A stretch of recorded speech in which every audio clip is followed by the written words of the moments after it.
Secretariat whether we have a quorum for the meeting to start.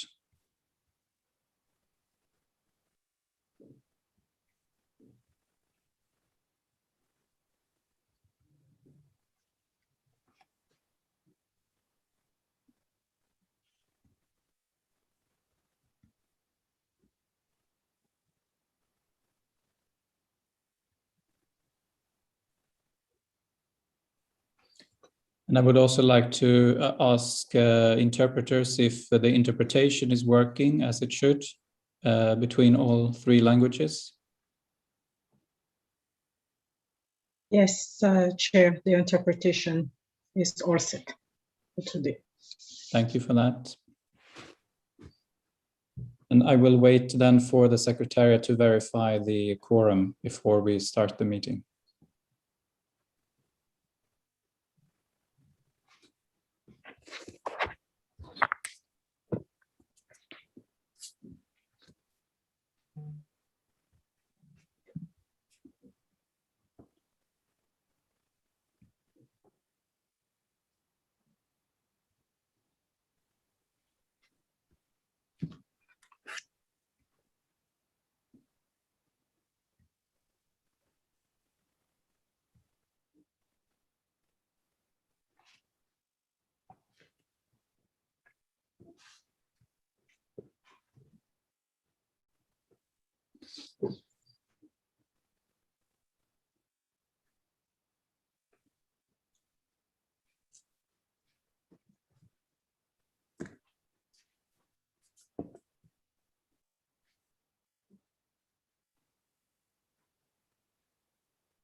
Good morning, Chair. We have quorum. I could hardly hear someone talking. We have quorum. I have my quorum.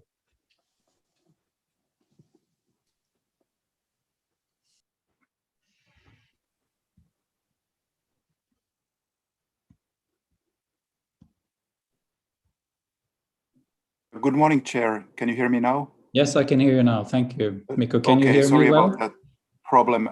Yes, we have quorum now. Thank you for that. Can you hear me well? Yes, I can hear well. Great.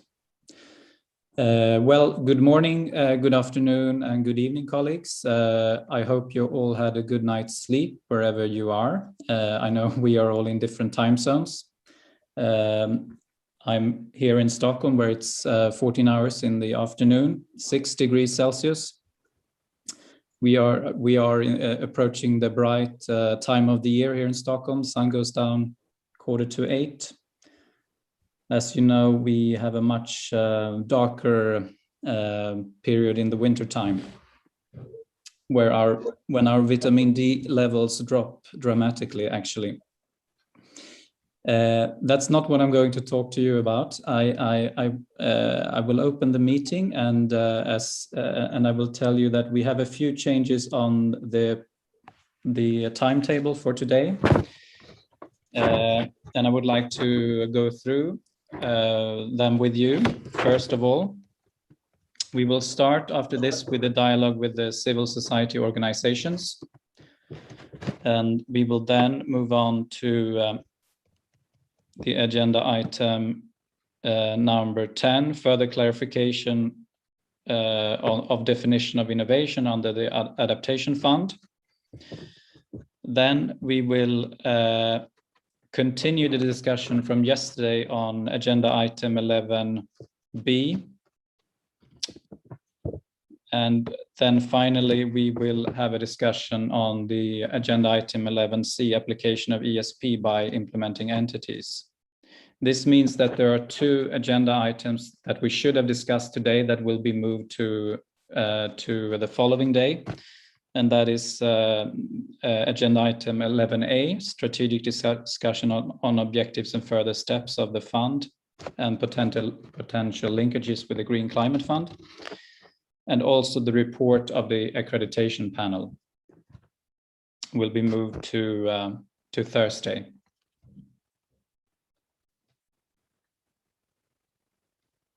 I guess that is in line, Mikko, with what we have discussed yesterday. No changes on your side. No, thank you. In that case, we will go to agenda item number 14, which is the civil society dialogue. I'm very happy to have this dialogue again, as we have every meeting with the NGO network. It's an invaluable occasion for us to listen to the network. They are our ears and on the ground, so to say. And we will first have an update of recent developments in the network. And then we will hear perspectives from civil society regarding ongoing discussions in the Adaptation Fund Board. After that, we will have an interactive dialogue with the NGO network, and then after that, we will close the discussion with the NGO network. So I would like to first introduce Mr. Yves Renard from Panos Caribbean, who will do the update of recent developments in the AF NGO network. Please, Mr. Renard, if you are there, the floor is yours. Thank you very much, Chair. Yes, I am here. I hope you are hearing me, and I will be generous and not share a weather report or temperature from the Caribbean, although you did so from Stockholm. But thank you very much for the opportunity to join you today, to you and to all members of the board. If my colleague could go down the presentation which we have, this will remind you, members of the board, that the Adaptation Fund NGO network is a global coalition. We are present, we have 200 associate civil society organizations. And our mission, our purpose is to support the most vulnerable to climate change and ensure that they benefit optimally from the fund. Just to remind you that for the agenda, but thank you, Chair, for mentioning it, we would like to give you a very brief update on recent developments in the network. We are one of your partners and we want to do so, and then we will go into some recommendations. You are well aware of these, colleagues, but we would like to acknowledge here that the fund and its board have adopted and are using a number of good practices that contribute to civil society engagement. Your policies require and recommend engagement with a wide range of stakeholders. You give opportunities for the public, including civil society, to provide comments on proposals and applications before the board considers them. This dialogue is, of course, important and is a standing agenda item at your board meetings. Members of our network have often been invited to participate in monitoring missions, and we found this very valuable. And you conduct regular surveys, which provide, again, an opportunity to contribute to policies and practices. So with the next slide, we would like to recall our functions as a network. One is to draft recommendations, which we submit from time to time to the board for its consideration. We also provide feedback, and we encourage civil societies throughout the world to provide feedback on proposals and concept notes when they are posted on the website.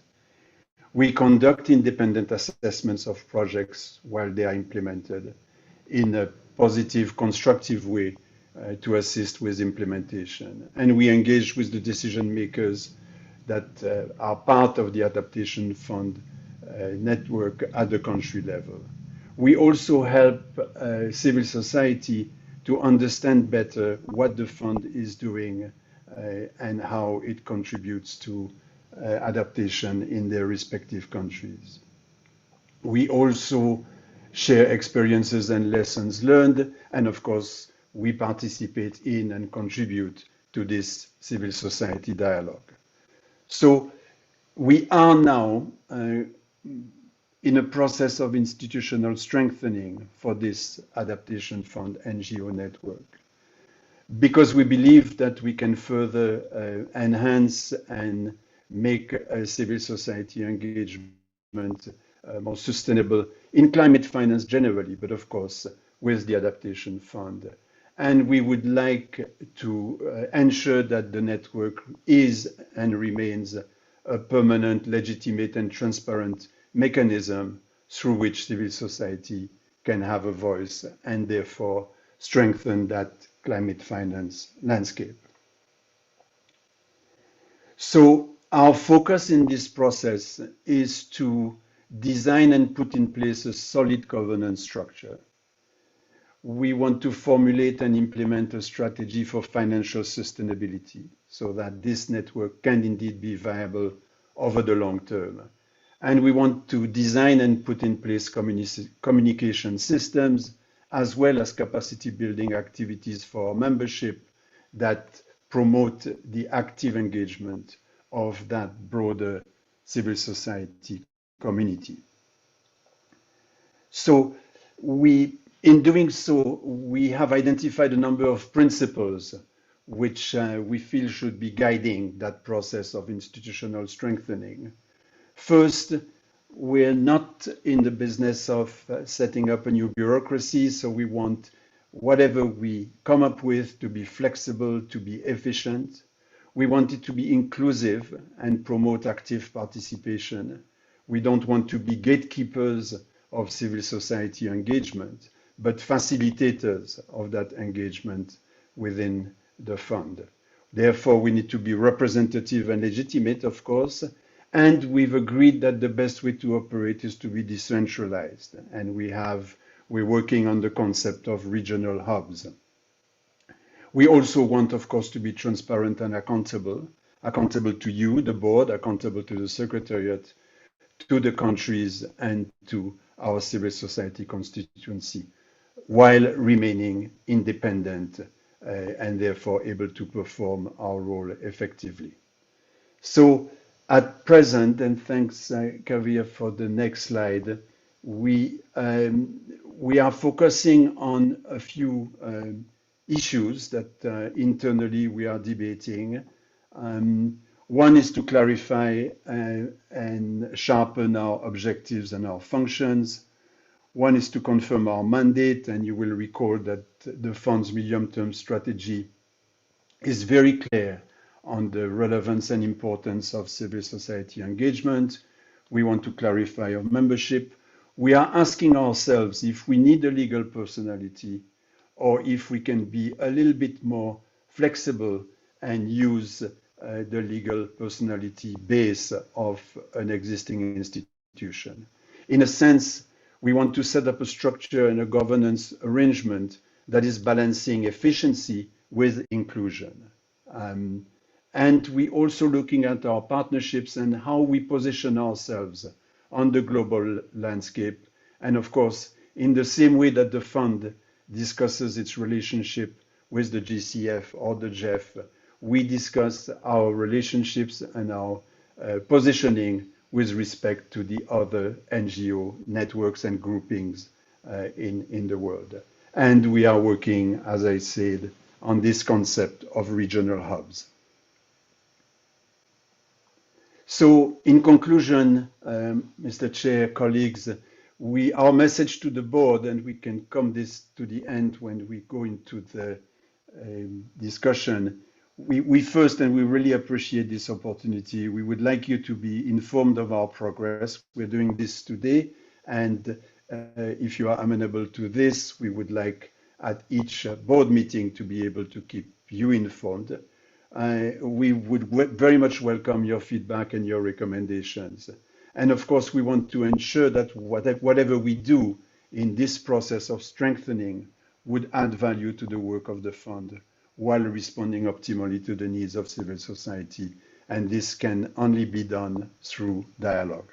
Thank you very much, and I will now turn over to my colleague, Kavya Aurora, for the remaining of the presentation. Thank you. Hello, everyone. I hope I'm clearly audible. I'll be taking you through the CSO recommendations that we want to propose to the board on two major topics, which are strengthening civil society engagement and also the issue of country cap. So, firstly, I would like to draw your attention to the network's publication on strengthening civil society engagement with the Adaptation Fund Board, which is available in both English and French on our website. And we'll be sharing the link and the presentation with all the participants and request you to take a look and share your comments and feedback with us. The other related document that I would like to share with you here is the survey that the Adaptation Fund Secretariat conducted during the last board meeting, which is about the views of the board members about these recommendations that we had provided in the paper. So just in case you want to engage with us and see, track the progress that has taken place since the last meeting, we will share the links to both these documents with you. Moving on to the next slide, we've categorized our presentation, and the further slides into 4 or 5 major priority topics that we want to engage on with the board. The first one being that we think that the spaces for civil society to engage with the board are shrinking. So sharing a few examples and our observations here, that we realized that even the registered observers with the board could only follow the live telecast of the board meeting. So, which subjects us to a few limitations, that we could not access the translation services, and, we could not raise questions to the board or share our perspectives on different issues during the board meetings, and would want to do that in the future. The other one, that it restricts the space for CSOs to limit, share their inputs during the meeting and during the open sessions that are organized by the Secretariat. Another thing that we would like to highlight here is that the number of closed sessions has increased over the last 2 meetings. Like the country cap session, which happened yesterday, was a closed session, and as civil society, we would like to have been informed on the decision that came out of it, which is not official yet. I would also, at the same point, like to highlight that the a few of the recommendations that come up in the subsequent slides, uh, different decisions may have been taken in the last 2 days of the board meeting. So we've only commented based on what information is available in the public domain till now. So sharing our recommendation here, we would want to be informed of the date and timing of the future board meetings at the earliest possible, since there was some change and delay this time. We would also request finding technical solutions that ensure that the registered observers can benefit from translation, and also that the board in its open information policy should require making the board meeting documents available at least 14 days in advance, so the CSO members can take a look at them and share their recommendations and inputs accordingly. Moving to the next topic, which we want to highlight here, is the availability of country-specific information on the website. Right now, we would want to highlight that the country-specific information, as in who is the national implementing entity, who is the designated authority, the project proposal submitted and approved, all of this is available in about 10 different tabs on the website, and it makes it difficult for a layman who visits the Adaptation Fund website to understand the situation and the scenario in a particular country, has to navigate the website, which is a little complex at the moment. So we would request that country-wise information be compiled on a separate subpage within the website for easier access. and for easier understanding by civil society members from different developing countries. So we this I've already mentioned, and we request that information on the designated authority and the NI projects, all of that is combined into one page. So for easier access and for easier understanding by the CSO members and other stakeholders too. The next topic is that we've realized, being the CSO hubs in 10 different regions of the globe, we've realized that garnering comments for the project proposals that are submitted to the Adaptation Fund, it is sometimes a challenge because the medium of communication is English, and a lot of small grassroots CSOs and other members find it difficult if the content is not available in their local language. So to overcome those language barriers, we request that in the country's official language, that project summaries are made available on the website, and to provide an opportunity for non-English speaking local stakeholders to understand the Adaptation Fund projects in their country, to see what models are successful.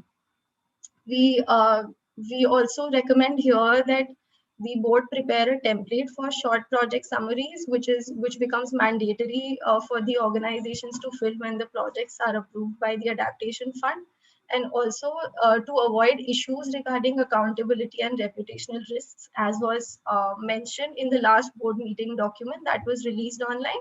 We could include a disclaimer that only the implementing entity in the country is responsible for the comment, and it is not the Adaptation Funds or the board's uh, responsibility of the content in the short template. We also, at the same time, recommend that the implementing entities could be requested to sign those summaries, uh, claiming that the information is the same as given in the original project proposals and does not vary. So it gives a realistic idea of what was mentioned in the proposals, because the format is really long and takes a lot of time for CSOs to actually go through the entire document and comment on the quality of proposals. The other issue that I want to highlight here, in consultation with the entire NGO network, is the idea of introducing active CSO observers.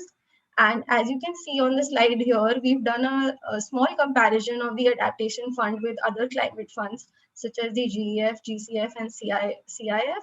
And here we understand that this is a very complex process, but has its own advantages, where the CSOs are part of the board meetings and they get to share their perspectives. We also went through the meeting document that was released by the Secretariat and understand that it has a lot of challenges, requires staff and due diligence to get done. But we request the board to get started on this complex process, wherein, in their own meeting document, it was mentioned that the Adaptation Fund should be drawing lessons from other climate funds and what has worked from them. So the request is to start drawing these examples and understanding how the other funds benefit from such having active CSO observers. And in relation to the other issues that were mentioned by a few board members in the survey that took place after the last board meeting, we have a few responses on the slide here, a few of which I will highlight, that they will only be allowed to share their perspectives and will not have a vote in the decisions that the board takes. We will also, to ensure confidentiality during closed sessions, they will be required, they would be required to sign a confidentiality agreement. At the same time, the travel costs for developing country active CSO observers could be covered by the fund's administrative budget, as and when it is absolutely needed and required for them to participate in the meetings. And also that a self-organized and transparent election process will be facilitated by the CSO community themselves. And the AFNGO network will provide a platform to facilitate this process for the board, for the Adaptation Fund, without being the sole anchor of this process. So we also want to clarify that we do not intend to limit CSO engagement to the Adaptation Fund NGO network, and it should be open to all civil society organizations globally.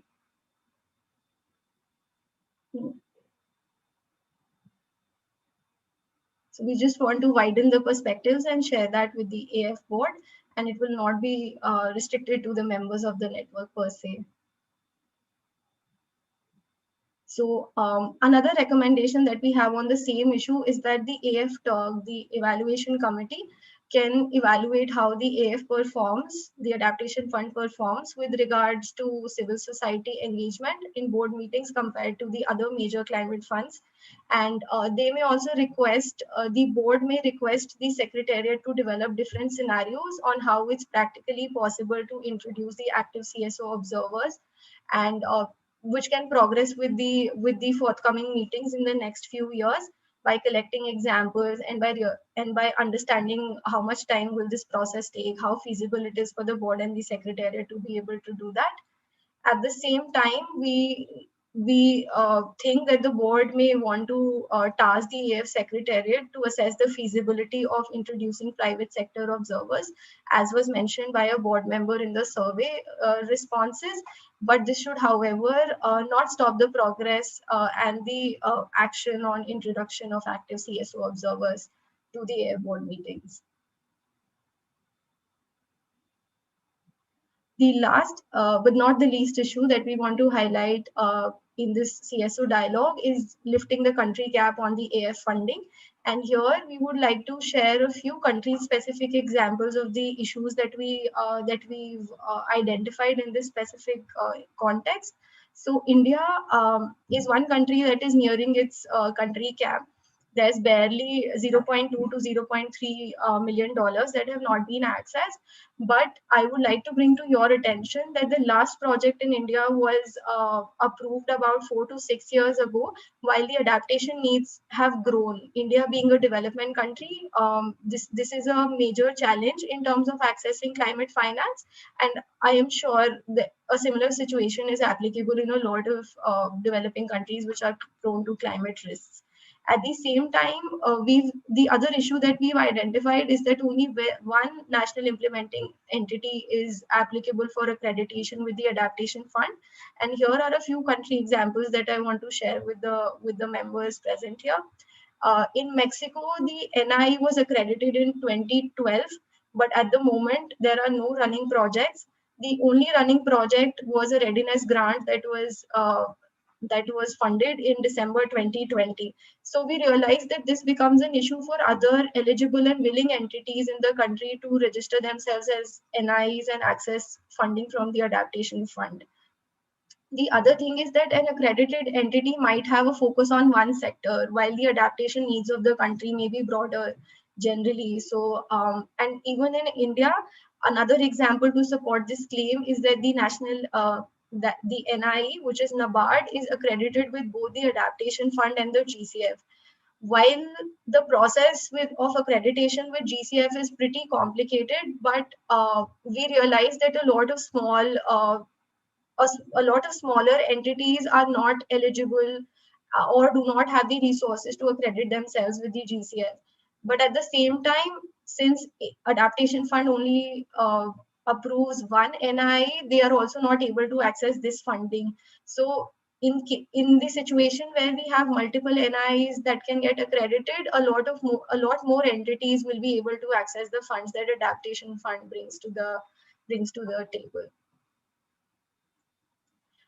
The other issue that we've identified is that the minimum threshold of projects worth $8 million or projects that have been running for about 3 to 5 years creates unnecessary obstacles. And we've identified a few cases here for everyone's note. So in one example is that a country already has 6 million USD, which is accessed by a multilateral implementing entity, and now a national level implementing entity wants to get accredited, in which case the funding for a specific country gets limited because there's a $10 million cap on the funding that one country can access. In case 2, you see that an MI and an NI are simultaneously developing 2 different project proposals, in which case a threshold is a little restrictive. In case 3, you see that the NI of a country has already obtained a 5 million USD project, and they've learned valuable lessons from it, which they want to replicate at a larger scale. So in that case, they should be able to have the opportunity to access another $10 million to scale up that project, and the $8 million threshold becomes a restriction and a limitation in that situation. So our recommendations on the issues that I just mentioned in the last two slides, we recommend that the board should decide on multiple NI accreditation and should allow that. The AF board should decide to favor direct access while lifting the country cap, because the idea of enhanced direct access should be promoted when the country cap is lifted. The AF board should also not put in place a threshold for creating obstacles, as I mentioned in the last slide, and the board should also recommend a cap on individual project grant size, so that when the country cap gets lifted, it doesn't simply encourage larger project proposal submissions, where in lieu of smaller projects which are where the funds are directly accessed by grassroots organizations. So in conclusion, I would just request the board to progress and to conduct some sort of action on non-controversial items, at least, which have been mentioned in our slides and also in the board meeting documents that were released last time. We request the board to start on complex decisions such as introduction of active CSO observers, while learning from examples from the other major climate funds. And we also wish to propose and put on the table help from the AF NGO network in facilitation of the process. And we believe ourselves to be a dedicated mechanism to coordinate this mechanism, to promote engagement and to push for broader perspectives on these while we collect perspectives from different CSOs globally. And we would like to facilitate the process, like conducting the CSO dialogue at the moment, and would want to engage with the board with more perspectives from CSOs. So that will be all for today. Thank you.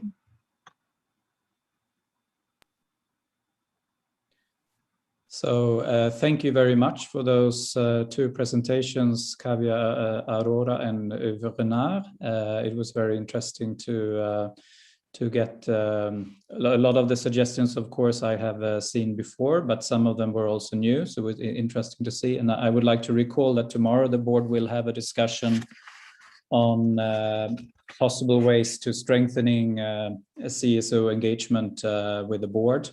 And that we also are having this afternoon in closed session a discussion on a possible lifting of the country cap.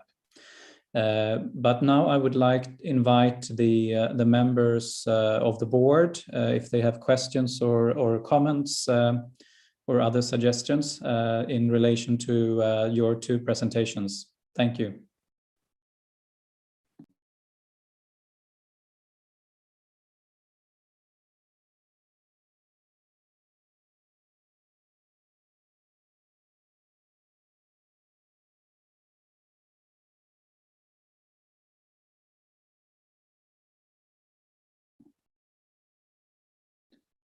Please use the raise hand function if you can. I cannot see any raised hands at the moment. Or if my computer does not allow that, maybe the secretariat could help me.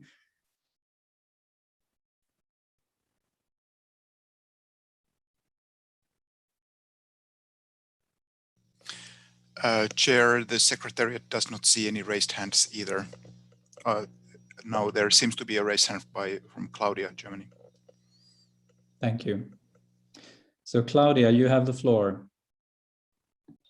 Thank you very much, and good morning, afternoon, and evening, colleagues.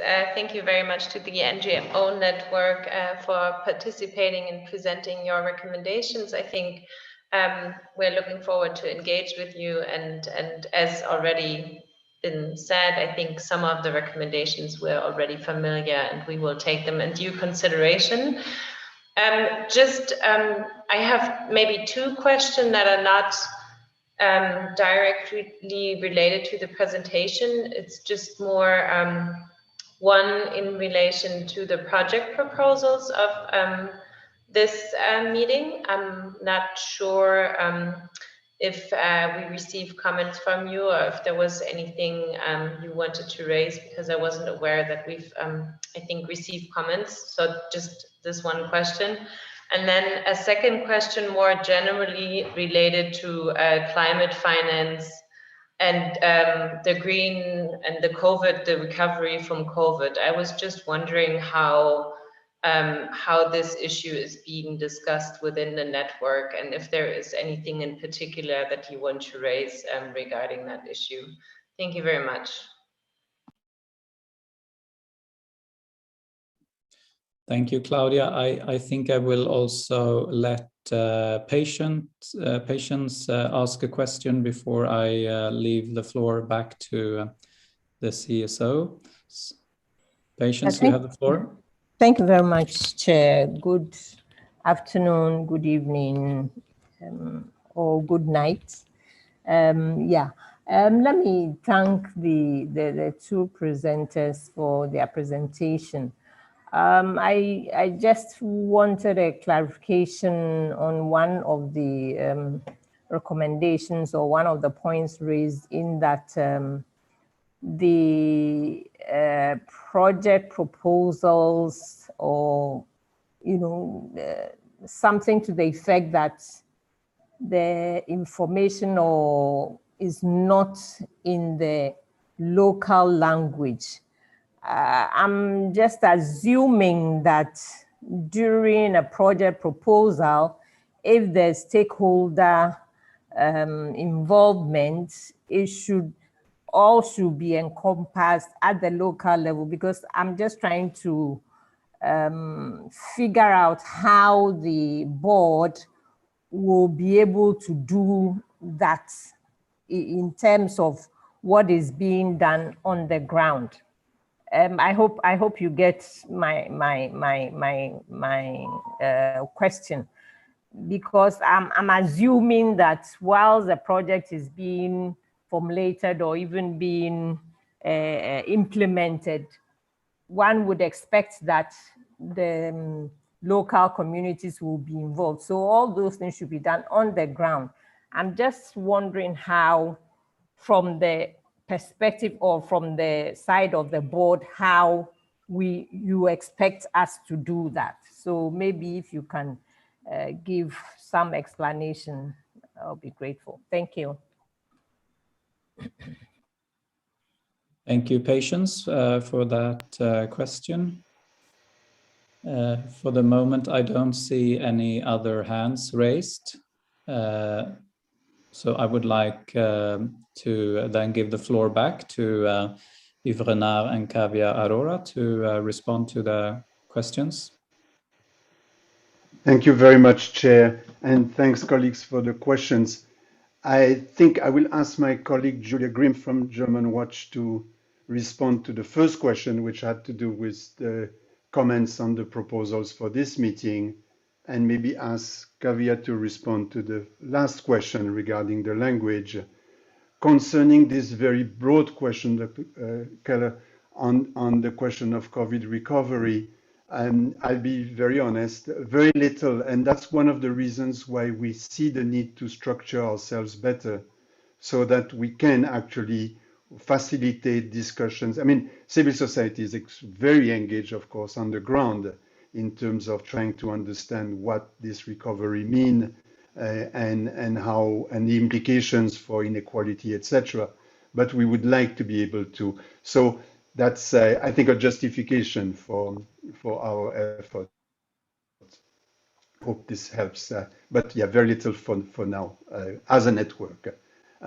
Maybe Julia Grimm, could we turn to you on this question of the commenting on proposals for this particular board meeting? Julia? Yes, thank you. I hope you can hear me well all. Okay, so as usual, the AFNGO network always tries to mobilize comments to share the project proposals with all relevant stakeholders. We do that through various CSO groups, but also through our regional hubs. So we have done this as well this time, and we also realized that this is very valuable, even though there might be no comments coming in, but this also helps a lot that stakeholders get to know about projects in their country that are currently under review by the board. And so I think the whole process of spreading the word on the project proposals and sharing them and encouraging them to mobilize comments already has a benefit in itself because it raises awareness.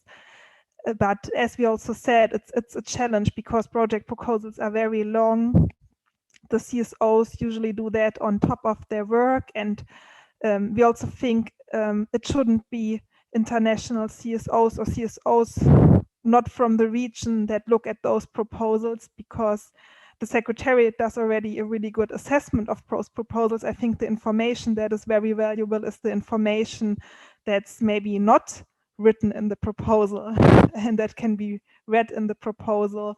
So we really want the feedback and the comments to come from local CSOs, but as we said, language is a barrier. So the 2-page summary in a local language, I think, could help a lot.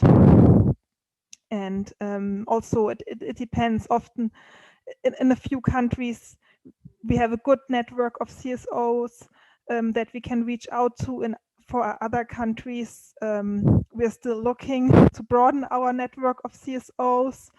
So that's maybe the reason why this time no comments were received on project proposals.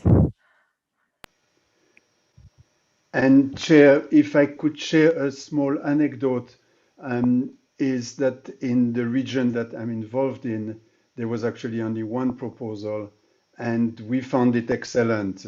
And so we try to encourage CSOs in that particular country to give that message to the Secretariat and to say why it was excellent. I'm not sure they did so, but I think it's something important. Sometimes commenting is about highlighting what is relevant and what is impactful. Kavya, over to you. Yeah, hi. Thank you, Julia and Eve. I would just want to add one small thing to Eve's response on the on how COVID has impacted projects on the ground. And this was shared during the last board meeting when our colleague Ellen made a short presentation. A lot of projects in India have suffered really badly because of the pandemic. Two of the main projects that we monitored in 2019 are about climate resilient agriculture, where the communities have suffered huge losses because the watershed management structures could not be built since construction material wasn't available during the last year. And there was a lot of restriction on movement of goods. Another major aspect in that was that they lost access to markets. Since these are rural communities and they're far from market areas and cities, due to poor transportation and the transport prices that went up because of the restrictions, a lot of produce got wasted and they could not generate any economic benefits out of that. So we, in our last presentation, we requested the board to have provision for some sort of an extension for these projects, and also probably a buffer fund which could help the projects continue in the longer run, because the communities and also the local grassroots agencies have suffered setbacks. And clarifying ma'am's doubt on the two-page summary in local languages. What we meant was that it's not a task that is supposed to be done by the Secretariat in preparing two-page summaries for the projects.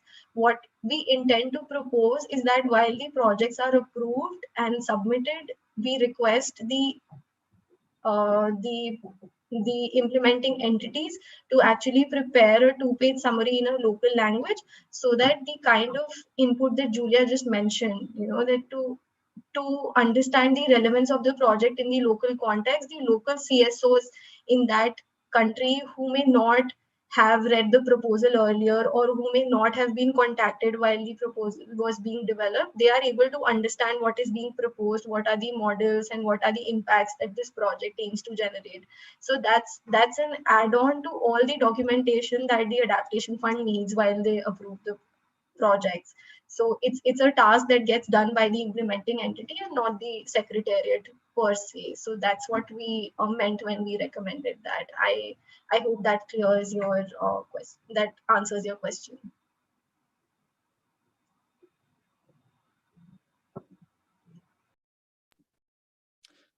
Thank you to all of you. I assume that if you did not want to come back, and I'm therefore seeing if we have any more comments or. Yes, I see that Naima would like to come in. Naima, please, you have the floor.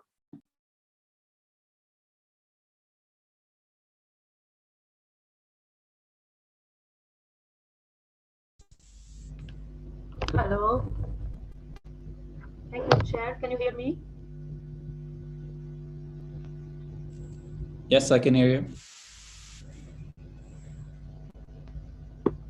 Okay, thank you very much. Good day to all of you.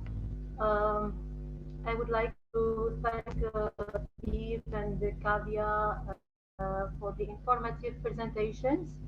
I have an interrogation after hearing the interventions. I would like to understand what do they mean by the Adaptation Fund NGO network.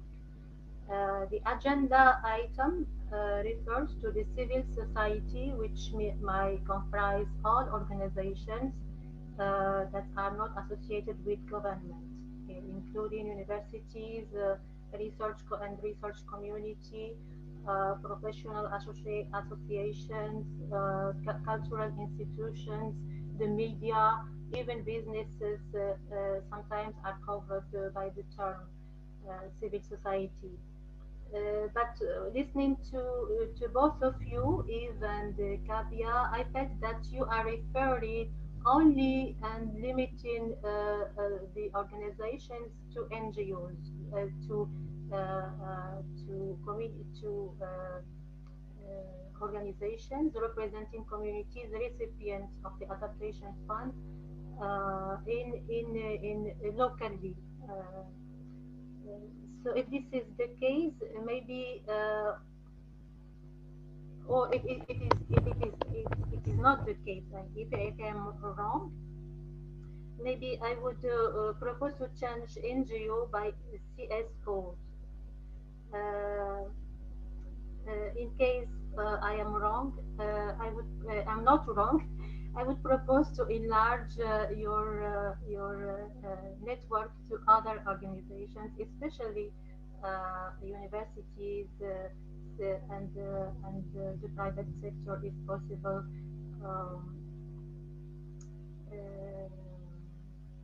Cultural institutions. So that is said, I have another question on how this kind of organizations can join the network. Do you have any criteria, selection criteria, or how, if I am an NGO, how I can join the network and learn from your experience and contribute to your work? I think that that's it for now. Thank you very much. Thank you, Naima, for those questions. I would like to also give the floor to Marc-Antoine before I ask you to respond to the question by Naima. Marc-Antoine, vous avez la parole. Merci, merci Président. Bonjour à tout le monde. D'abord, je remercie tout à fait la présentation qu'ont fait le réseau. Hein, j'adhère vraiment beaucoup à tout ce qui a été dit personnellement. Je crois d'ailleurs que le Fonds d'adaptation a déjà largement engagé des évolutions telles que suggérées par le réseau des ONG. Donc, nous allons continuer à essayer d'intégrer toutes ces bonnes idées. Mais j'ai une question. J'ai deux questions. La première, c'est à la suite de ce que vient de dire Naima. Nous avons actuellement le Adaptation NGO Network. Mais est-ce qu'il y a d'autres NGO networks pour d'autres fonds climat? Il me semble que dans la logique et dans le raisonnement qui a été tenu par l'exposé, il faudrait non pas avoir un Adaptation Network, Adaptation Fund NGO Network, mais a Climate Change NGO Network qui reprennent l'ensemble des fonds à minima. Ou alors, je n'ai pas bien compris quelque chose, mais il me semble que limiter le réseau uniquement aux fonds d'adaptation, c'est un peu restrictif. Il faudrait avoir un réseau sur tous les fonds climat. Ça, c'est ma première question. Ma deuxième question est sur les langues. J'ai pas bien compris parce que dans le PowerPoint, enfin dans les slides qui nous ont été présentés, on a parlé des langues nationales officielles. Est-ce que quand on parle de traduire les documents du fonds d'adaptation dans les langues locales, est-ce qu'on pense aux langues vernaculaires? Je prends l'exemple du Brésil. Au Brésil, le portugais, c'est la langue nationale officielle, mais il y a plusieurs centaines de langues vernaculaires. Alors, jusqu'où, quel est votre concept de langue locale? Merci.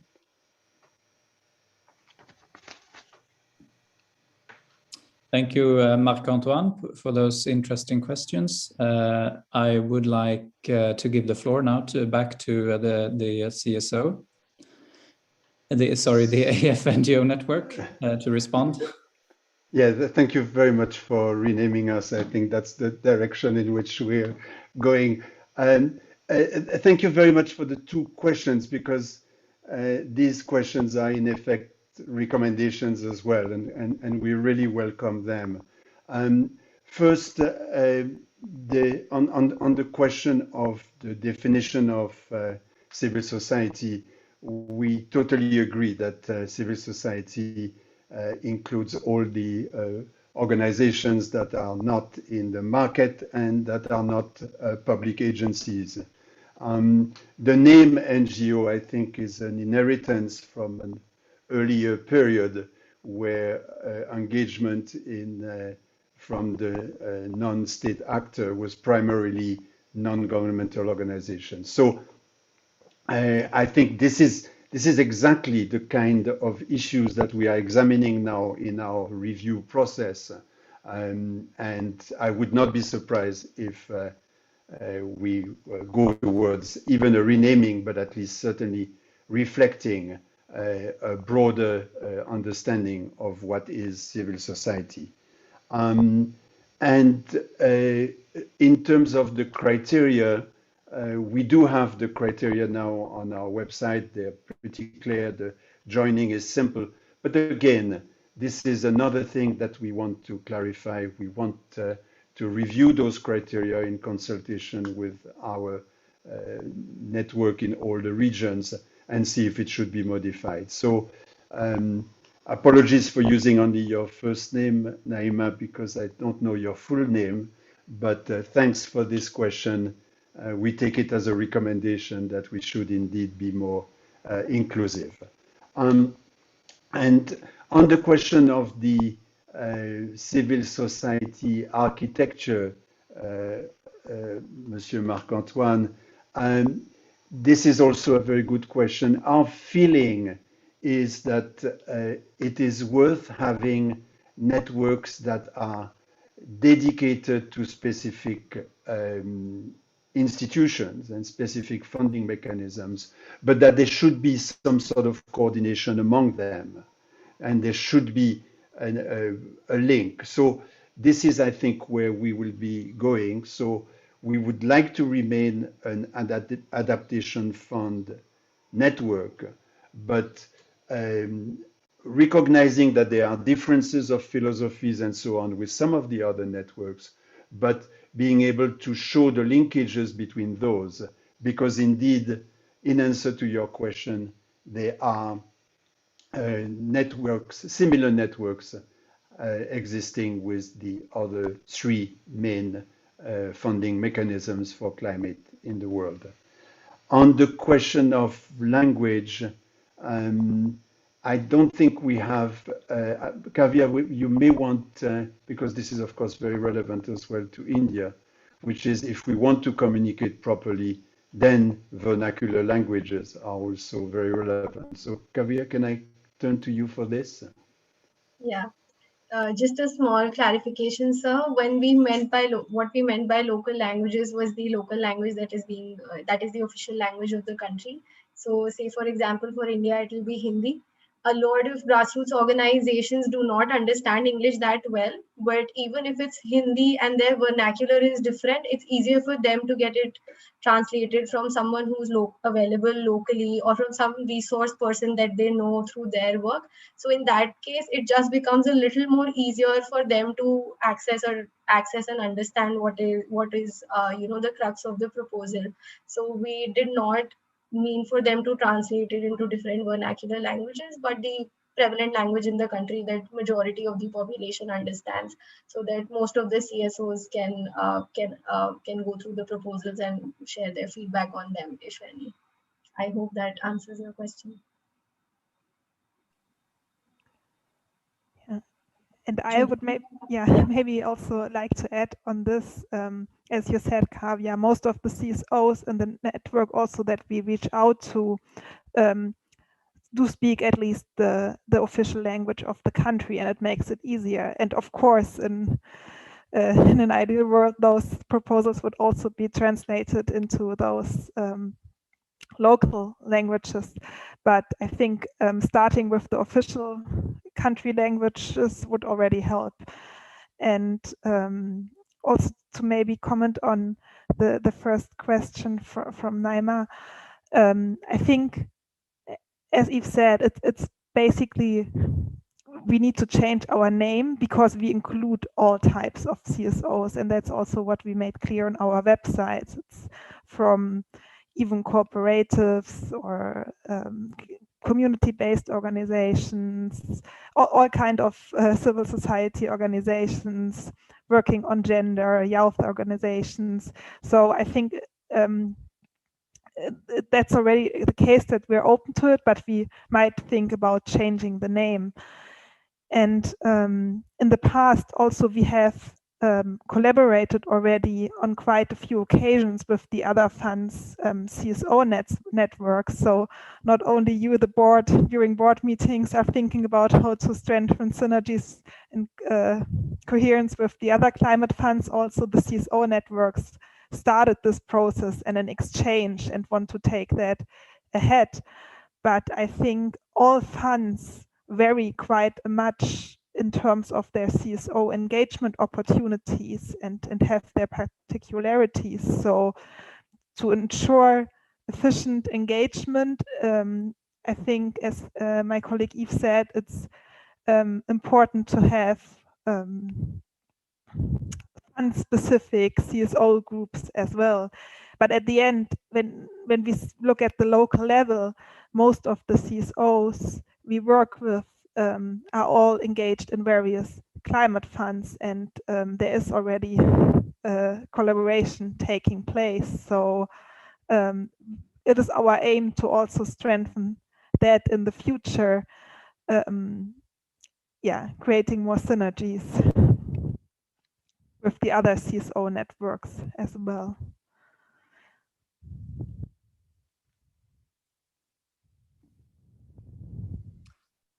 Thank you for responding to those questions. It was very interesting to hear. I think I would like to let Mikko also from the Secretariat's side make a comment on interpretation in the current meeting. Please, Mikko, you have the floor. Thank you, Chair. Good evening, good afternoon, good morning, members and alternates and representatives of the civil society. And thank you also from on our behalf on the civil society presentation. I just wanted to comment on the comment made by the civil society on the interpretation in the current meeting, that it's not available in the web stream.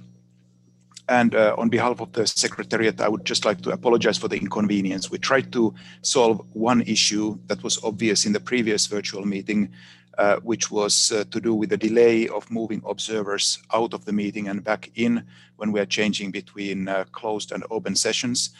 And for technical reasons, in the last meeting, we had to do that individually for each observer, which caused quite some delays. And when we identified the possibility of web stream, we had the incorrect understanding that the interpretation would be available in the web stream as well. Now we know that it's not, and we have taken already steps towards remedying this situation so that we would we have shared the Zoom link with the observers, and we would encourage them to use it, including all the observers, not limited to the civil society representative, but all the observers starting from tomorrow, so that we can ensure that the board proceedings will be available for all observers. So again, apologies for the inconvenience to the observers on this. Thank you, Mikko, for making that clarification. That was very good to know. I can see that our time is running, and we are the time is running out for this dialogue, unfortunately. But I would like to thank you all for having participated in this dialogue. A lot of the questions that has been raised are obviously important for us and will be discussed further in the board meeting. And we have had surveys in between the sessions on some of the questions. And I personally appreciate very much that we are able to have these discussions. And as you say, it's to really have the local organizations involved. And even if they don't have a comment, it's good for us to know that they did look at it and that they didn't have comments, because as you were pointing out, they know what is coming when they have read the project proposal. So I would like to thank you all for having participated in this dialogue, and would then like to move on to the next agenda item for today, which is the agenda item. Well, I would also like to say that we invite the board to take note of the dialogue, of course, formally, and then move on to agenda item number 10. Further clarification of definition of innovation under the Adaptation Fund, analysis of relevant elements and guidance for review criteria. I would like to ask my vice chair, Albara, to chair the meeting from here. Thank you. If you're available, Albara. Yes, thank you very much, Matthias, and good afternoon to all of you colleagues. If you could just bear with me a second, I'm opening the document because I'm actually, just sorry, one moment.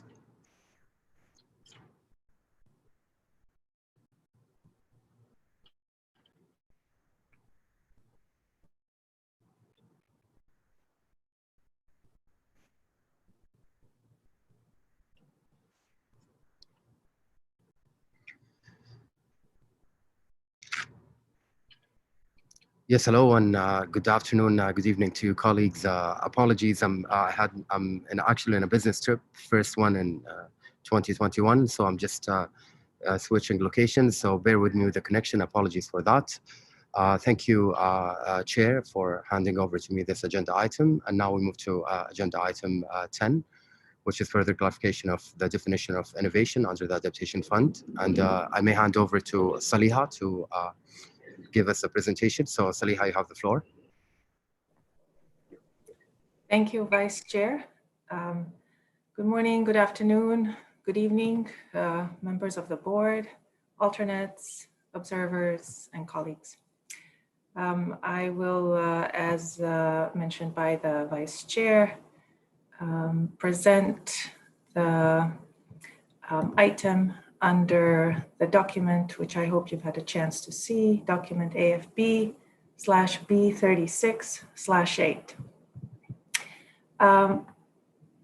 At the second session of the 35th meeting, please recall that the board decided through decision B35B/9 to request the Secretariat to prepare a document that further clarifies the definition and elaborates on the vision for innovation under the fund, to guide further programming, taking into account the views and considerations expressed by the members of the Project and Program Review Committee at its 26th meeting and by the board at the second part of the 35th meeting, and in consultation with the board and other stakeholders for consideration by the board at the current meeting, at which we are now.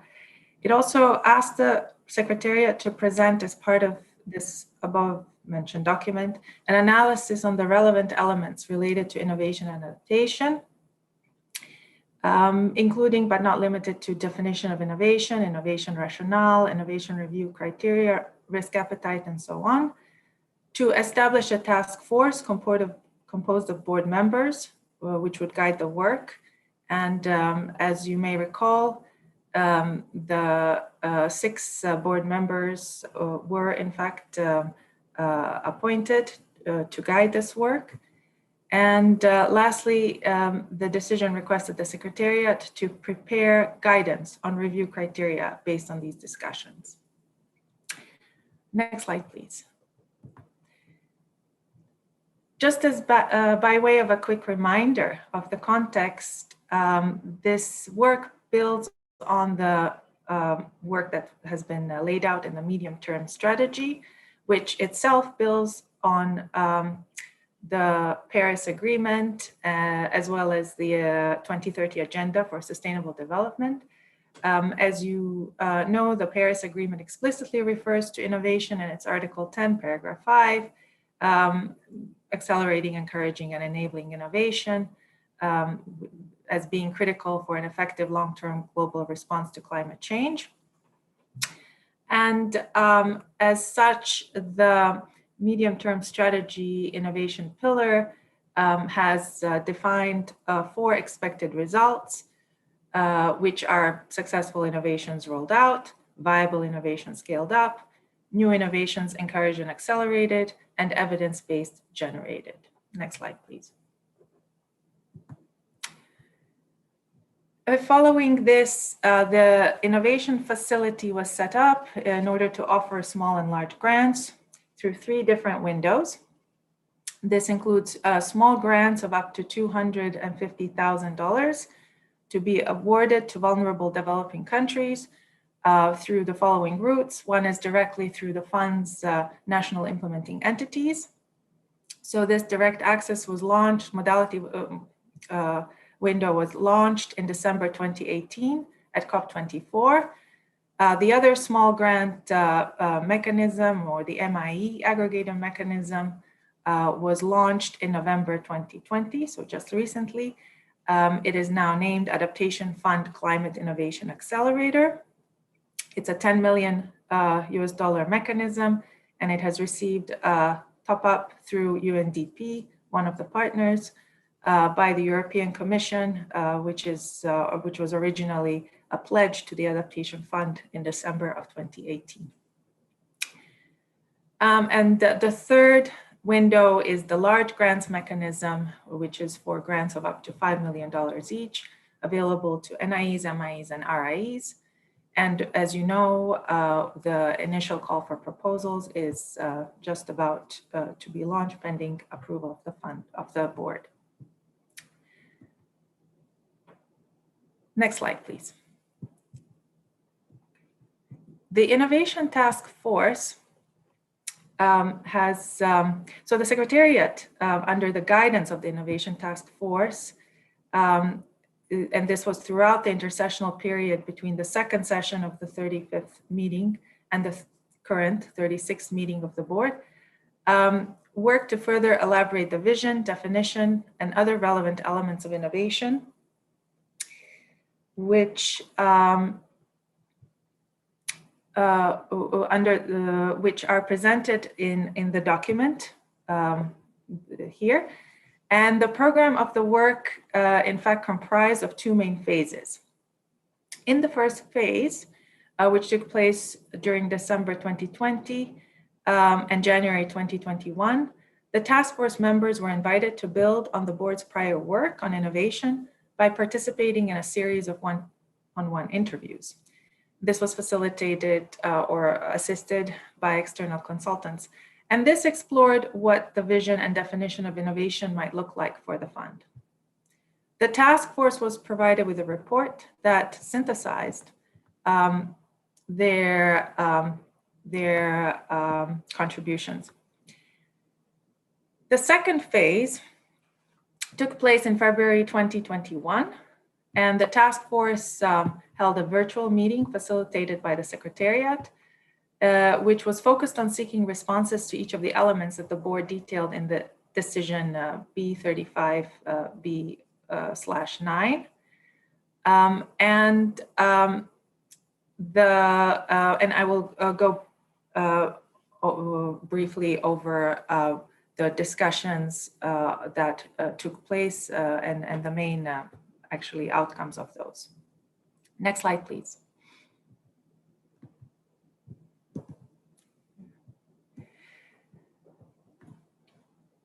So in discussing the vision, which was the first element identified, the following considerations emerged. The task force identified or raised the importance of distinguishing between the action pillar and the innovation pillar, stressing that innovation funding through the fund should be complementary to that which is funded under the action and learning pillars. Another consideration was that if innovation was genuinely inclusive of the voices and concerns of people and communities vulnerable to the impacts of climate change, that would be an indicator of success. The funding should support the creative power of innovators in developing countries, and it should support ecological, social, and economic dimensions of sustainable development. Lastly, it should encourage innovation in ways that do no harm.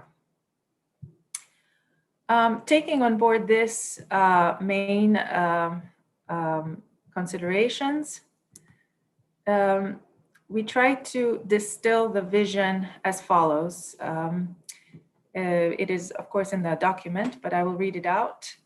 So the proposed vision is that the Adaptation Fund will fund innovative practices that demonstrate potential to help the most vulnerable communities adapt to the impacts of climate change through its innovation facility and through other modalities.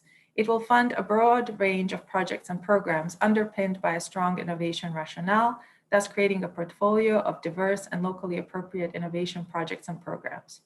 It will support projects and programs that encourage multi-stakeholder partnerships by including, for example, youth, women, disabled people, researchers, civil society, and the private sector. It will support rolling out and scaling up successful innovations, encourage and accelerate new adaptation practices, tools, and technologies, and generate evidence on the conditions that lead to successful innovation. It will encourage, as part of an innovation approach, partnerships, iteration, learning, and adaptive management. Next slide, please. On the issue of definition of innovation, the task force members raised the following considerations. They stressed the importance. Oh, sorry, I think this is. I'm sorry, I think there's a little bit of a glitch here. Maybe we can move to the next slide, please. Okay, so let me just jump onto the definition. The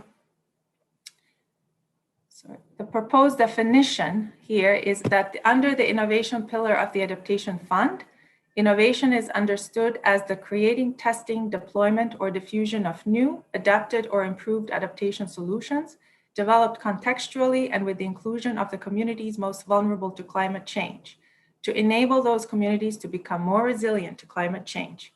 Innovation solutions may include approaches, technologies, and mechanisms.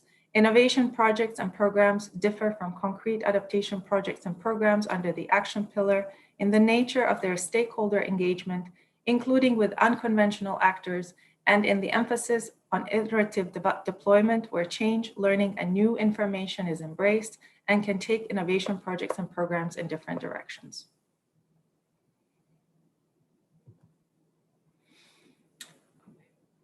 Another element that was discussed was the innovation rationale.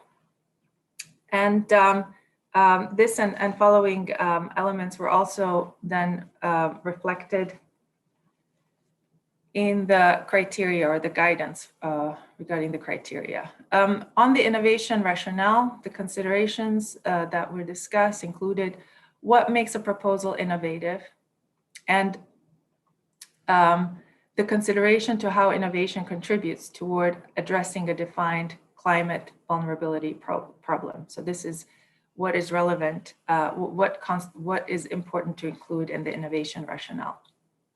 The innovation rationale should also remain open to different models and ways of understanding innovation. It is important that projects and programs financed by the Adaptation Fund demonstrate a clear logic or rationale that explains how the intervention supports innovation. And if a project or program proposal demonstrates potential to deliver concrete adaptation benefits for the vulnerable communities, but does not articulate a clear innovation rationale, then it would not be a good fit for the innovation facility. Instead, it may be more appropriate to seek funding under the regular project and program review cycle. Next slide, please. On the innovation review criteria, the considerations discussed were as follows. They should build on the existing project and program review process with the addition of specific criteria on innovation. The new criteria on innovation should distinguish proposals funded through the innovation facility from those that could be funded through the action pillar. The criteria on innovation should align closely with the expected results from the innovation pillar identified in the medium-term strategy. And the task force should ask the Secretariat to develop, or actually the task force has asked the Secretariat to develop criteria for consideration by the board rather than discussing the details. So following from that, just let me give you an overview of how the innovation review criteria are proposed to be embedded in the existing criteria. So the proposed criteria would complement and add to the existing review criteria in the fund's process for project and program review. They would include description of project and program components and underlying innovation rationale. They would be also embedded in the description on how the project and programs promote innovative solutions on climate change adaptation, how the project encourages or accelerates, rolls out innovative adaptation, how the project or program would provide economic, social, and environmental benefits, especially to the most vulnerable communities, how it would avoid or mitigate negative impacts. It would draw on multiple perspectives on innovation, and it would include measures for risk management. So these are ways in which existing review criteria in the fund's process and, for project and program reviews would be, if you will, tweaked, or will be specific guidances provided on what additional or complementary information needs to be provided in order to, when applying for innovation funding. Next slide, please.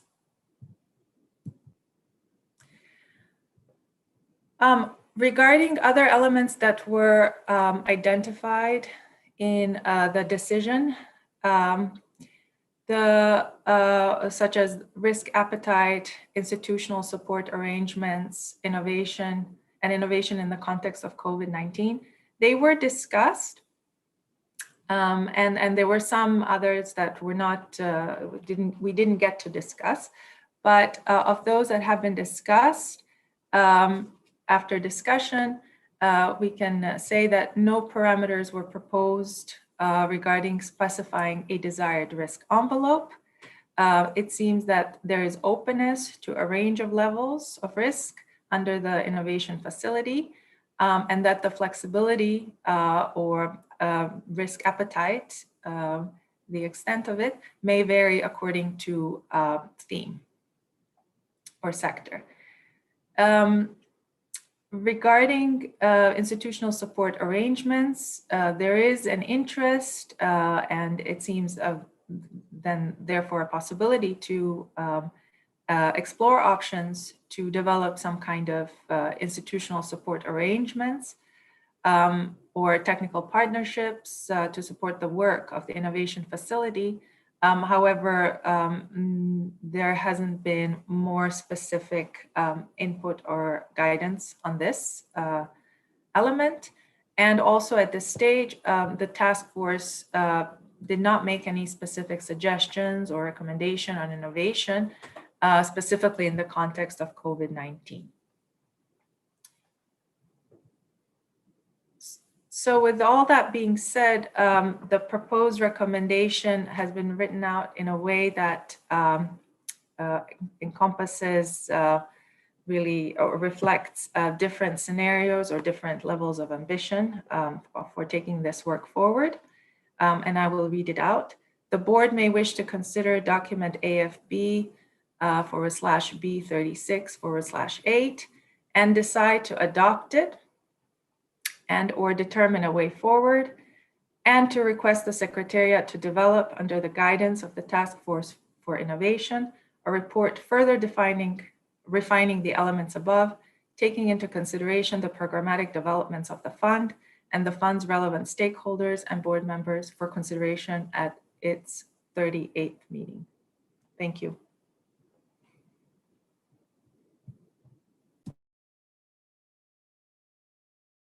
Thank you very much, Saliha, for the very comprehensive and excellent presentation. I'm inviting the board if there are any comments or questions to Saliha on the presentation.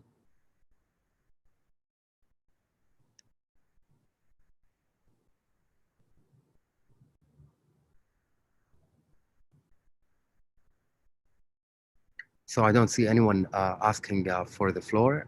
If I can now invite the board to decide on the proposed recommendation. Oh, okay. I see Sylviane's hand up. So Sylviane, you have the floor. Yes, good morning, afternoon, and evening, colleagues. I'm very happy to see you here. Thank you very much, Vice Chair. I had a question regarding the broader stakeholders that are involved in innovation and innovation in the field of adaptation to climate change. I don't know what are the other actors that are active on this topic. So I don't know if the Secretariat could maybe clarify. I miss this information by now. Thank you very much. Thank you very much, Sylviane. Would you rather Saliha reply to the questions one by one, or should we take one more question? If there are more questions, I can take them. Sure. So I see Marc Antoine is asking for the floor as well. So Marc Antoine, you have the floor. Oui, merci. Merci. Et merci également au secrétariat. J'ai participé à la task force, donc j'ai un peu suivi en détail l'exercice. Moi, mon sentiment, c'est que on est encore à un stade de réflexion en cours, j'allais dire, pour qualifier de manière assez claire qu'est-ce que l'innovation pour le fonds d'adaptation. Il y a eu un très, très gros travail fait par le secrétariat, il faut le saluer, en particulier les comparaisons avec les autres fonds climat qui ont aussi des ambitions pour adresser les questions d'innovation. Mais bon, j'ai personnellement pas encore très bien compris concrètement comment on va procéder, et je trouve que donc il faut continuer à y réfléchir, mais j'ai deux suggestions. La première, c'est que c'est en en forgeant qu'on devient forgeron. Et je trouve que ce qu'a déjà fait le Fonds d'adaptation en Arménie, à la République dominicaine, ce qu'il a déjà engagé avec le Bhoutan ou le Zimbabwe sont des exemples très concrets de ce que le Fonds d'adaptation pourrait faire en matière d'innovation.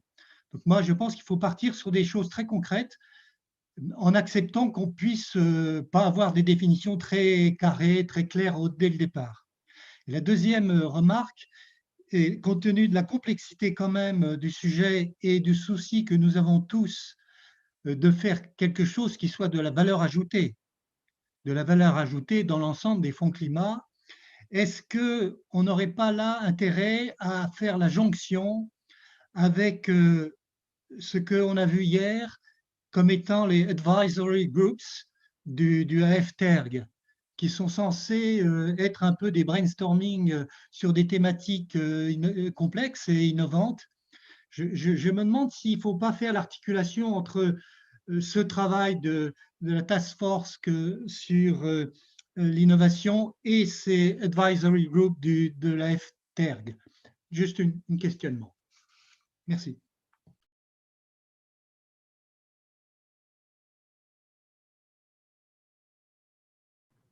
Thank you very much, Marc-Antoine. Saliha, if you can bear with me, I have one more person asking for the floor. So if we can take the third question and then turn back to you. So I see Antonia. Antonia, you have the floor.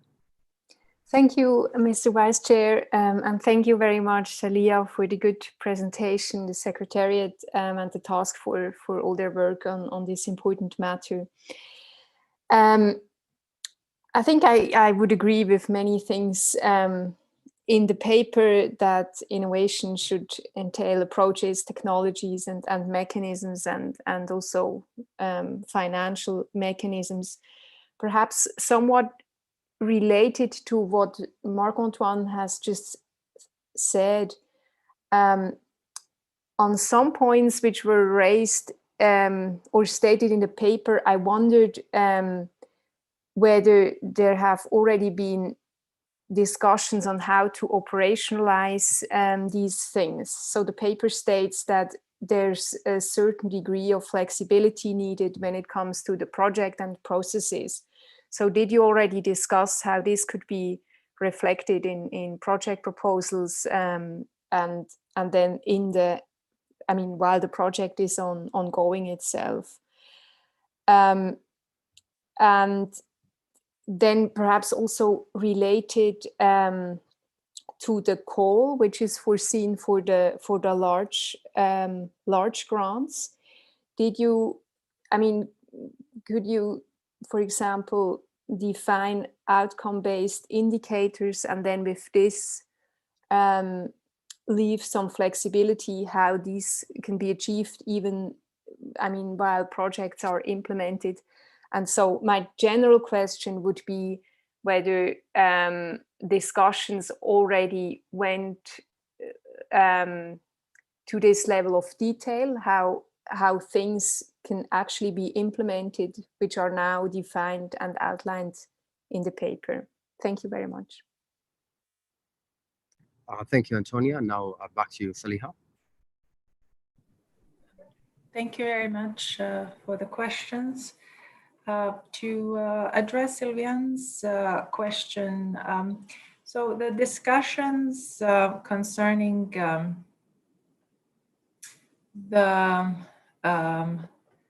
I guess the target populations and groups to be involved did come to some kind of convergence on specifically, for example, youth as a group there was a consensus on the importance of engaging youth, and as well as the so-called, women, disabled people, then researchers, civil society, the private sector. So these are the kinds of ideas that I think are now captured in the proposed vision. And this is essentially the extent of, but this is how far we got with that. And I think that answers your question, but let me know if you had something else on your mind.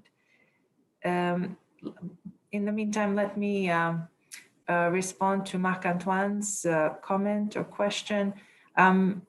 We can certainly, I think that the takeaway lesson is that indeed this requires reflection, that the ideas are still incubating and the process is going in a positive direction, but it's not something that I think can be solved very quickly, or is not necessarily supposed to be solved very quickly.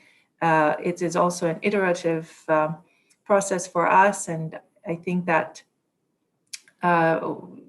it's quite, I think, relevant to mention that we do have an increasing, slowly growing portfolio of innovation projects. And with each one, we are learning much more about at least what the proponents are taking away from all these guidances that we have provided so far, as well as, of course, their interests and their priorities when it comes to innovation. So certainly we will continue to learn, and this information will help further define and sharpen our understanding of where the program will naturally go. In terms of having something like an advisory group, this is, I think, a discussion for the board. The Secretariat is fairly open, I think, to supporting whatever the board decides. This is not something for me to necessarily comment on, but I do see being on the Secretariat side, the value of the board weighing in on such options, as this helps us tremendously, as has the work of the Innovation Task Force, obviously. On the question of how to reflect some of, for example, how to reflect in the process, for example, the ability to, or openness, shall I say, of accepting projects that have inbuilt flexibility to meet sort of the expectation that the projects should, not only could, but should change in order to better meet the innovation objectives. This is something that I think the question was partially answered. Obviously, part of it will be on our side as the reviewers to ensure that the project proposals submitted do have that built in. And at the same time, I think the question of the indicators specific to innovation is something that could help us with. Please recall that we are actually in the process, or starting the process, of developing indicators to be presented at the next board meeting for innovation. And I think I think immediately for the large grants of innovation, but it's a broader exercise. So the decision was taken at the last board meeting to develop the indicators to guide the innovation work. So that is was an idea to essentially, in some way, cover some of these areas, such as flexibility in programming. So we haven't yet concluded that work. So, but hope to be able to present a proposal to you at the next meeting. I think that covers it. If not, please let me know. Thank you very much, Saliha. I hope that answered the questions by board members. I have two more people asking for the floor. So we'll start by Claudia. Claudia, you have the floor. Thank you very much. I hope you can hear me. A lot has already been said. Thank you very much for the very good paper and the process led by the Secretariat so far. I think it's one of those reasons why it's really fun being in a climate finance board, to be able to discuss those matters of future and ways of enhancing the fund. So this is, I think, a very good work we're undertaking, and much thanks to the Secretariat in providing us good people to guide us. I just have a very few comments when reading through the document, and then maybe a question of clarification or proposal on the recommendation. I think two issues struck me when I went to the paper, and those might need further consideration for the next iteration of it. One was the discussion of risks, obviously, and not only the notion of innovation being able to take risk, but also the compliance of innovation projects with the ESG risks that we do assess. So this is maybe just a hint, or maybe a proposal to take a specific look into that area, because it's something that we need better understanding of, because I think we hold very high standards and it's important to us to uphold them. Then the second issue that was discovered is the one related to the full cost of adaptation rationale. In the PBRC, there were, I think there was one or two proposals where I think we had to send back the proposal to the proponent to clarify if the project would be able to be implemented based on that reasoning.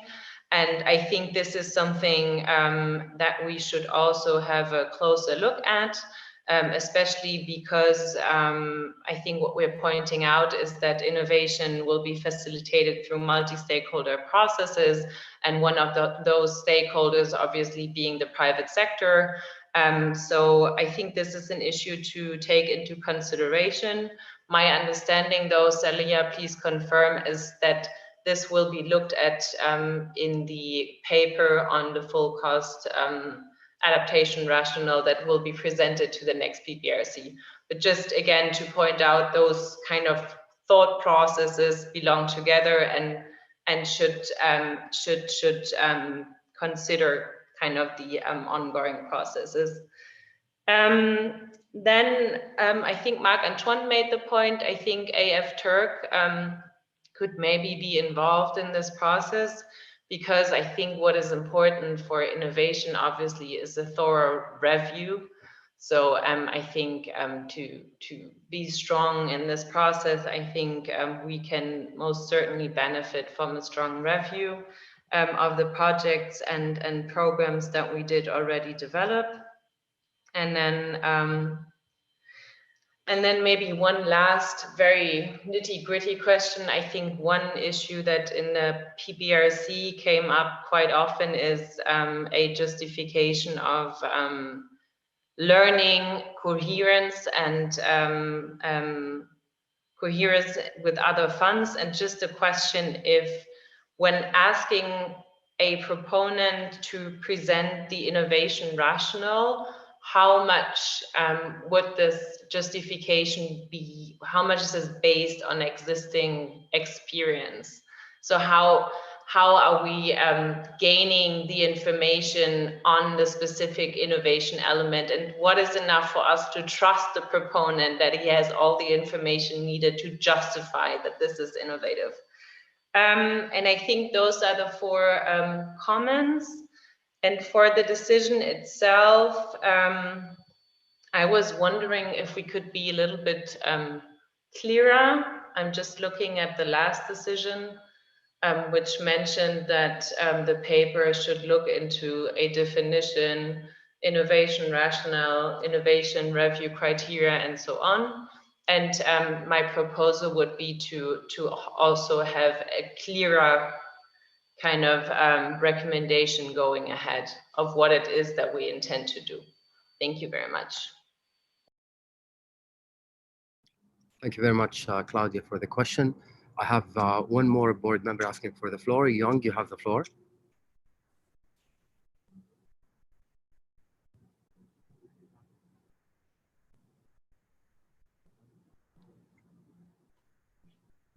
Ji Young, you have the floor. Okay, so maybe meanwhile we can move to Sylviane. Maybe this hand is raised by mistake. So Sylviane, I think you may have a follow-up question. So yes, thank you very much, Vice Chair. Je vais continuer en français. Merci beaucoup, Salia, pour les informations complémentaires. En fait, ma question portait plus sur le paysage, en fait, le paysage du financement de l'innovation en général. Donc, à titre personnel, c'est un paysage que je connais très peu. Mais donc, quelles sont... Une question importante, je pense, surtout maintenant quand on est dans une réflexion assez large, c'est de savoir quels sont les autres acteurs qui financent des projets d'innovation. Et donc, de savoir, en fait, un peu quelle serait la niche, on va dire, ou la valeur ajoutée vraiment du Fonds pour l'adaptation sur ces questions-là. Et donc, c'est ce qui m'a manqué un peu en lisant la note. Bien sûr, on parle à un moment donné d'agences qui mettent en œuvre des projets d'innovation tels que l'UNEP ou le CITICN, mais on ne parle pas, ou alors je ne l'ai pas vu, vraiment des sources de financement. Donc voilà, en tout cas, c'est un élément qui me semble important d'avoir à l'esprit au moment de prendre des décisions par rapport aux projets qu'on veut soutenir en particulier. Merci beaucoup. Thank you very much, Sylviane. So now if I can turn back to you, Saliha, to answer the questions. The floor is yours. Oh, sorry, Young, you have the floor.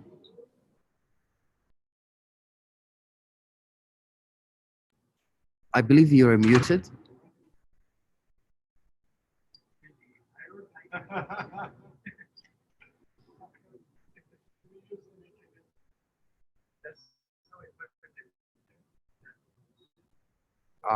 Young, I think you're still muted. Okay, I think we have some system audio problem. So we can hear you now. Please proceed. Oh, okay, so you can hear me now. Thank you. Okay, thank you, Vice Chair. And as this is my first intervention, I would like to express my thanks to the incoming chair and the Vice Chair. Regarding this agenda item, I appreciate the Secretariat and the task force for preparing the document, which was very helpful to understand innovation pillar.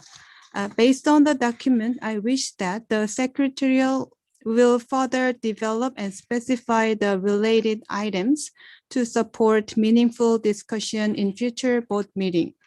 Actually, I have two comments. And the first one is regarding the risk appetite analysis. But I think it's already mentioned by my colleague Claudia, so I echo her opinion on this. And considering the review criteria guidelines, apart from existing innovative review approach, which adds innovation elements to general project proposal, I suggest an approach to develop the project, which include innovation elements that suit the purpose of Adaptation Fund's innovation pillar, despite of some missing general project elements. I think the fund can encourage innovation in this way and request the Secretariat to take into consideration. Thank you. Thank you very much, Young, and back to you, Saliha, to answer the questions.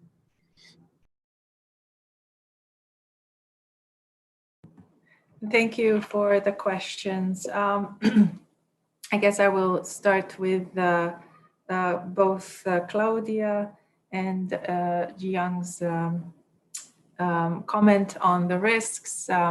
We could certainly elaborate a bit further on this question. I realize that the paper did not fully capture the discussion that we had concerning risks and the typology of risks, essentially, that we would need to deal with through in the process of considering innovation proposals. Because of course, the important part is that we adequately manage the environmental and social risks and conform closely to the Adaptation Fund's policy. So when we are talking about risks, I think it needs to be made clear that we're not that the idea is not to entertain proposals that would put the vulnerable communities at risk, either from the social or environmental perspective. The idea is more that there is willingness to try interventions that may not succeed, and they could be great if they do, but if they fail, they shouldn't cause harm. But it doesn't mean that perhaps the funding opportunity has been, there's a cost, there's an opportunity cost there. But the idea is how to define the level of or the risk appetite to undertake such type of risk as opposed to other types of risk. So certainly this is something that could be further clarified in a future iteration of such a paper. I think that regarding the question on the rationale, the innovation rationale, and specifically the mention of the of the upcoming, excuse me, the upcoming paper on the full cost of adaptation rationale, it's very relevant, of course, to mention that paper because we expect there to be consistency between the broader question of the full cost of adaptation, which would cover all the projects, not just those under the innovation pillar, but also those under the action pillar. But I think it's probably something to take a note of and ensure that innovation projects are specifically also considered under this discussion on the full cost of adaptation rationale to ensure that whatever ideas or principles come out of this discussion work for the benefit of innovation programming or the innovation direction as well under the Adaptation Fund. I think that the question on how much justification or what sort of, if I'm paraphrasing, of course, as I understood it, what level of confidence or how do we achieve a certain level of confidence based on the proposals that give us that assurance that the project is innovative. I think this is a little bit of work in progress because we are just beginning to build a portfolio. And as we have all seen, we have received vastly different proposals for innovation. And there has been some very vigorous and extremely instructive and useful debate in the Projects and Programs Review Committee on, well, what passes the test of innovativeness. So I think there's a bit of a learning curve here, which as we're still getting a better sense of what the board as a whole prefers to set as the bar and what are the external inputs on this issue? What are the discussions occurring externally on this, which we have tried to capture in the work that was presented at the last board meeting and currently through this work as well. So these are things that we do take under consideration and will continue to do so. There was a question about I think from I think there was a question on or a comment for the need of a clearer recommendation. Certainly we can refine the proposed recommendation, taking into account the discussion that is taking place right now, and we can come back, propose something that captures what has been said. I think then I would like to comment on a question by Sylviane. In a nutshell, I think you asked about the niche, taking into account the finance landscape, climate finance landscape out there. This is something that was also, I think, presented to some extent, maybe not exhaustively, and it's certainly a mapping exercise that we could undertake in greater detail, but this is something that was presented in the paper that was presented at the last, not board meeting, but PPRC meeting, so that was, the paper is available on that, but we did look into, for example, many of our implementing entities have their own innovation programs. And we do foresee that there will be interest from them to access this funding and build upon the work they have been doing, of course, expanding towards the mission of the Adaptation Fund specifically. And yeah, I think that's what I wanted to say about that. If I'm not mistaken, there was just one question pending from Jiyoung. I believe I've already addressed your first question together with Claudia's, but at the same time, there was a question on projects having to conform to all the criteria, broader Adaptation Fund project criteria, and maybe that's too restrictive for innovation projects. And I would just like to clarify that what is presented is the broadest possible options. In fact, for small grants for innovation, the commensurate with their smaller size, the list of criteria that we're using currently to review those proposals is a selection of the criteria used broadly. So when it comes to large grants for innovation, we have considered this and concluded that it's more appropriate to use the criteria that are applied normally towards the proposals.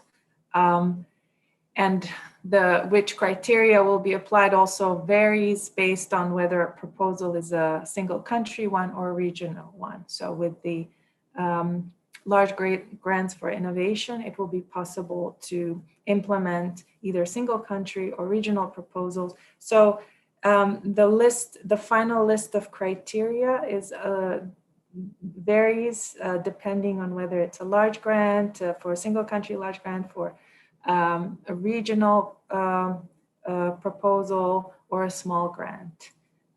So I hope that clarifies. I think if I haven't covered anything, please let me know. Thank you very much, Saliha, for the excellent presentation and for your response to the questions. Colleagues, I don't see any follow-ups for any of the questions, so if I may suggest that we proceed with that recommendation and we look at the second option in brackets, as it really gives us the chance to update and enhance this particular policy. So if that is okay, so we can proceed maybe with the recommendation here, looking at the second bracket, and maybe I'll give you a moment to look into that, colleagues, and we can proceed on that manner if agreed.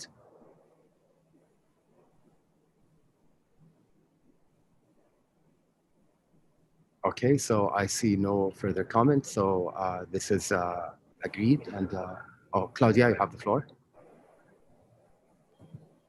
Thank you, Co-Chair. Just, I think Secretariat was offering to revise the second bracket a bit so that the recommendation would be clearer. Maybe we can take it offline for now and come back to it later. It shouldn't be too much of a work, but it's easier doing it, you know, offline and then coming back to you, if that's okay.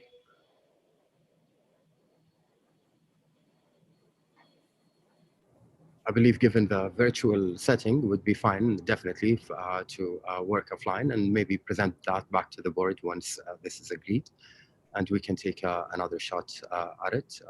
I guess we're very close to just proceeding with that decision.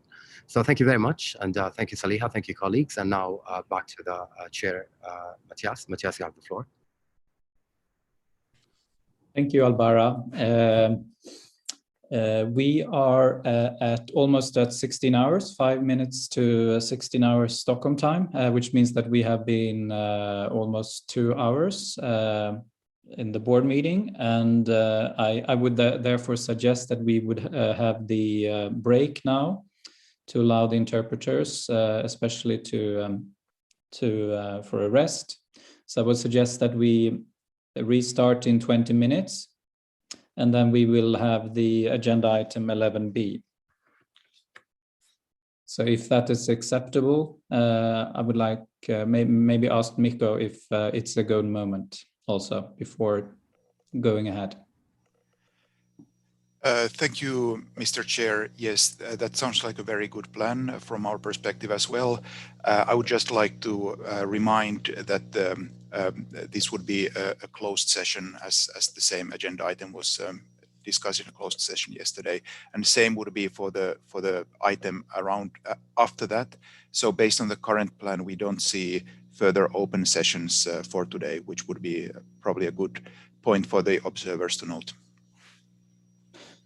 Thank you, Mikko, for reminding about that the two remaining agenda items will be closed sessions. So it will be a good moment for the break in that sense as well.